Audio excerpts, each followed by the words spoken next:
नमस्कार, मैं हूं महावीर सैनी रामसागर। और आज जो कविता मैंने लिखी है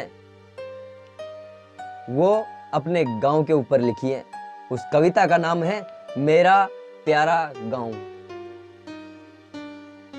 मैं अपने गांव से दूर रहता हूं, इसलिए मुझे अपने गांव की बहुत याद आती है। और मेरे जैसे कई मेरे मित्र, कई भाई अपने गांव से बाहर रहते हैं, उनको भी अपने गांव की बहुत याद आती है। लेकिन आज जो इस कविता में मैंने लिखा है वो सिर्फ बाहर रहने वालों के लिए नहीं, अपने गांव में रहने वालों को भी दिल को छू जाएगी। कि मेरा प्यारा गांव रामसागर रंग रंगीला लगता है। मेरा प्यारा गांव रामसागर रंग रंगीला लगता है। चारों तरफ हरियाली छाई छेल छबीला लगता है। मेरा प्यारा गांव रामसागर रंग रंगीला लगता है।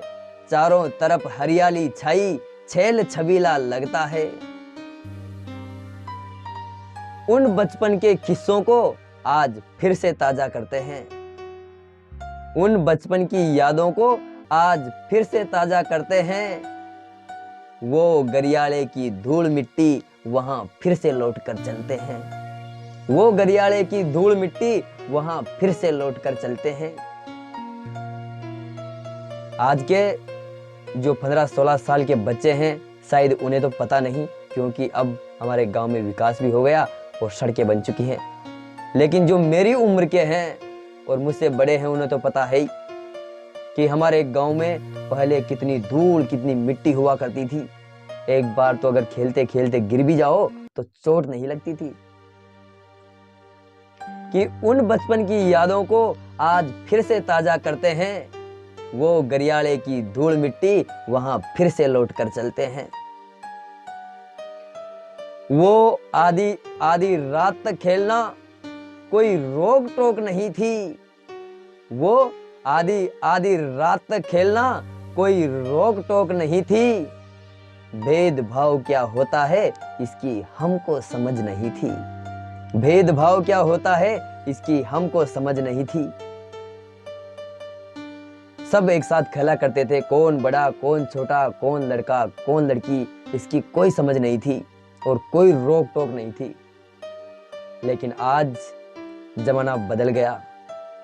लड़का और लड़की एक साथ खेलना तो दूर की बात भी नहीं कर सकते। ऐसी जमाने की सोच हो गई है। और अगली लाइन जो मैं कहने जा रहा हूं वो मेरा विश्वास है आपके दिल को छू जाएगी।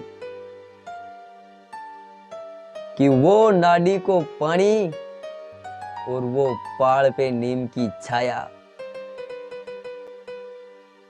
कुछ याद आया? वो नाडी को पानी और वो पहाड़ पे नीम की छाया। मेरे गांव में कोई भी शायद इंसान नहीं होगा, कोई भी शख्स ऐसा नहीं होगा जो उस नाडी के पानी में स्नान नहीं किया होगा और पहाड़ पे उस बड़ी नीम की छाया में नहीं बैठा होगा। कि वो नाडी रो पानी वो पहाड़ पे नीम की छाया। क्यों बढ़ गई मेरी ये उम्र, क्यों हो गया सब पराया।